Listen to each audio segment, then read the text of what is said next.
शमी वृक्ष का महत्व एवं पूजन विधि। प्राचीन मंत्र यंत्र तंत्र वीडियो में आपका स्वागत है। हमारे चैनल पर वशीकरण, मारण, आकर्षण और कई प्रकार की साधना आदि के बारे में जानकारी प्रदान की जाती है। मंत्र तंत्र के रहस्यमयी जानकारी को प्राप्त करने के लिए हमारे चैनल को सब्सक्राइब करें और लाइक शेयर जरूर करें, जिससे हमारे वीडियो आपके पास जल्द से जल्द पहुंच सके। शमी वृक्ष की पूजा करने के नियम।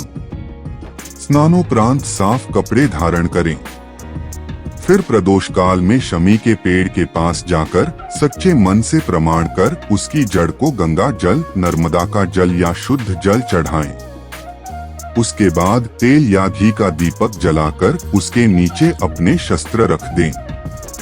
फिर पेड़ के साथ शस्त्रों को धूप, दीप, मिठाई चढ़ाकर आरती कर पंचोपचार अथवा षोडशोपचार पूजन करें। साथ ही हाथ जोड़कर सच्चे मन से यह प्रार्थना करें। शमी शमयते पापम शमी शत्रु विनाशिनी। अर्जुनस्य धनुर्धारी रामस्य प्रियदर्शिनी। करिष्यमाण्यात्राया यथा कालम सुखम मया। तत्र निर्विघ्न कर्तृत्वं भव श्री राम पूजिता। इसका अर्थ है, हे शमी वृक्ष, आप पापों को नाश और दुश्मनों को हराने वाले हैं। आपने ही शक्तिशाली अर्जुन का धनुष धारण किया था। साथ ही आप प्रभु श्री राम के अति प्रिय है। ऐसे में आज हम भी आपकी पूजा कर रहे हैं। हम पर कृपा कर हमें सच्च व जीत के रास्ते पर चलने की प्रेरणा दें। साथ ही हमारी जीत के रास्ते पर आने वाली सभी बाधाओं को दूर कर हमें जीत दिलाएं।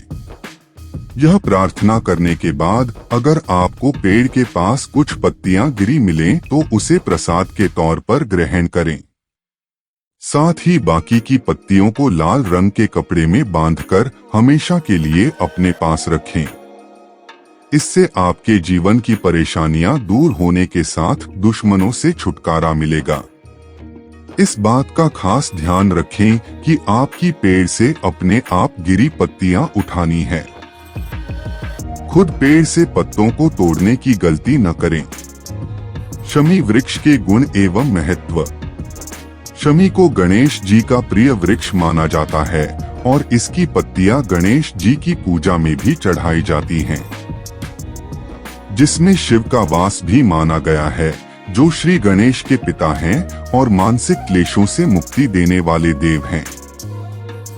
यही कारण है कि शमी पत्र का चढ़ावा श्री गणेश की प्रसन्नता से बुद्धि को पवित्र कर मानसिक बल देने वाला माना गया है। अगर आप भी मन और परिवार को शांत और सुखी रखना चाहते हैं तो नीचे बताए विशेष मंत्र से श्री गणेश को शमी पत्र अर्पित करें। त्वत्प्रियाणि सुपुष्पाणि कोमलानि शुभानि वै। शमी दलानि हेरम गृहाण गणनायक। शमी भगवान श्री राम का प्रिय वृक्ष था और लंका पर आक्रमण से पहले उन्होंने शमी वृक्ष की पूजा करके उससे विजयी होने का आशीर्वाद प्राप्त किया था। आज भी कई स्थानों पर रावण दहन के बाद घर लौटते समय शमी के पत्ते स्वर्ण के प्रतीक के रूप में एक दूसरे को बांटने की प्रथा है। इसके साथ ही कार्यों में सफलता मिलने की कामना की जाती है। शमी शमयते पापं शमी शत्रु विनाशिनी। अर्जुनस्य धनुर्धारी रामस्य प्रियदर्शिनी। करिष्यमाण्यात्राया यथा कालं सुखम मया। तत्र निर्विघ्न कर्तृत्वं भव श्री राम पूजिता। शमी पापों का नाश करने वाले और दुश्मनों को पराजित करने वाले हैं। अर्जुन का धनुष धारण करने वाले श्री राम को प्रिय है। जिस तरह श्री राम ने आपकी पूजा करी, हम भी करते हैं। अच्छाई की जीत में आने वाली सभी बाधाओं को दूर कर उसे सुखमय बना देते हैं। यह वृक्ष जेठ के महीने में भी हरा रहता है। ऐसी गर्मी में जब रेगिस्तान में जानवरों के लिए धूप से बचने का कोई सहारा नहीं होता, तब यह पेड़ छाया देता है। जब खाने को कुछ नहीं होता है, तब यह चारा देता है, जो लूम कहलाता है। इसका फूल मीझर कहलाता है। इसका फल सांगरी कहलाता है, जिसकी सब्जी बनाई जाती है। यह फल सूखने पर खोखा कहलाता है, जो सूखा मेवा है। इसकी लकड़ी मजबूत होती है, जो किसान के लिए जलाने और फर्नीचर बनाने के काम आती है। इसकी जड़ से हल बनता है। जिस साल शमी वृक्ष ज्यादा फूलता फलता है, उस साल सूखे की स्थिति का निर्माण होता है। विजयादशमी के दिन इसकी पूजा करने का एक तात्पर्य यह भी है कि यह वृक्ष आने वाली कृषि विपत्ति का पहले से संकेत दे देता है, जिससे किसान पहले से भी ज्यादा पुरुषार्थ करके आने वाली विपत्ति से निजात पा सकता है। अकाल के समय रेगिस्तान के आदमी और जानवरों का यही एकमात्र सहारा है।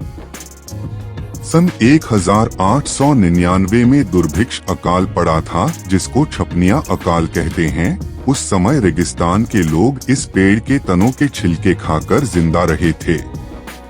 इस पेड़ के नीचे अनाज की पैदावार ज्यादा होती है। पांडवों द्वारा अज्ञातवास के अंतिम वर्ष में गांडीव धनुष इसी पेड़ में छुपाए जाने के उल्लेख मिलते हैं। शमी या खेजड़ी के वृक्ष की लकड़ी यज्ञ की समिधा के लिए पवित्र मानी जाती है। वसंत ऋतु में समिधा के लिए शमी की लकड़ी का प्रावधान किया गया है। इसी प्रकार वारों में शनिवार को शमी की समिधा का विशेष महत्व है। शमी शनि ग्रह का पेड़ है। राजस्थान में सबसे अधिक होता है। छोटे तथा मोटे कांटों वाला भारी पेड़ होता है। कृष्ण जन्माष्टमी को इसकी पूजा की जाती है। बिश्नोई समाज ने इस पेड़ के काटे जाने पर कई लोगों ने अपनी जान दे दी थी। कहा जाता है कि इसके लकड़ी के भीतर विशेष आग होती है, जो रगड़ने पर निकलती है। इसे शिम्बा, सफेद कीकर भी कहते हैं। घर के ईशान में आंवला वृक्ष, उत्तर में शमी, खेजड़ी, वायव्य में बेल, बिल्व वृक्ष तथा दक्षिण में गूलर वृक्ष लगाने को शुभ माना गया है।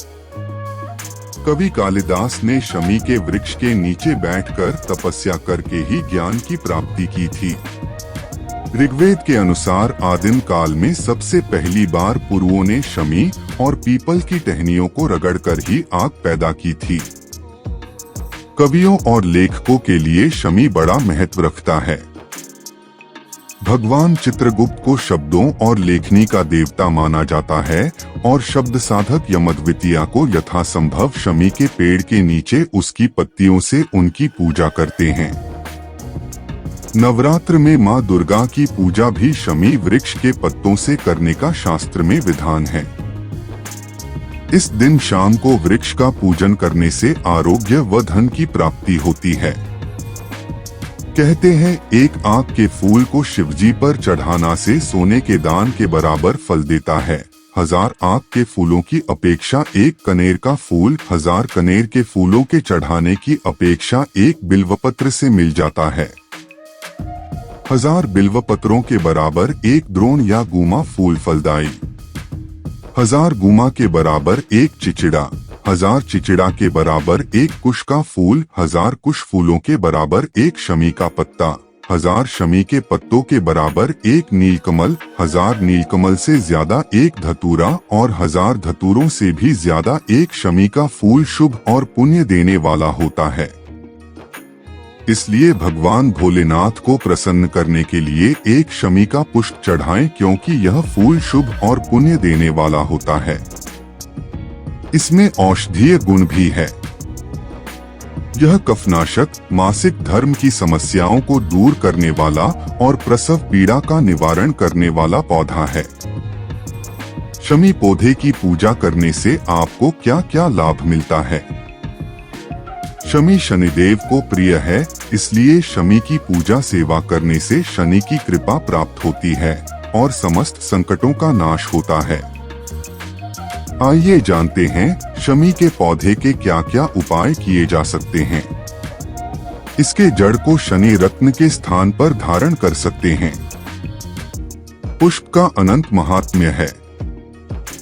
यदि परिवार में धन का अभाव बना हुआ है, खूब मेहनत करने के बाद भी धन की कमी है और खर्च अधिक है तो किसी शुभ दिन शमी का पौधा खरीदकर घर ले आएं।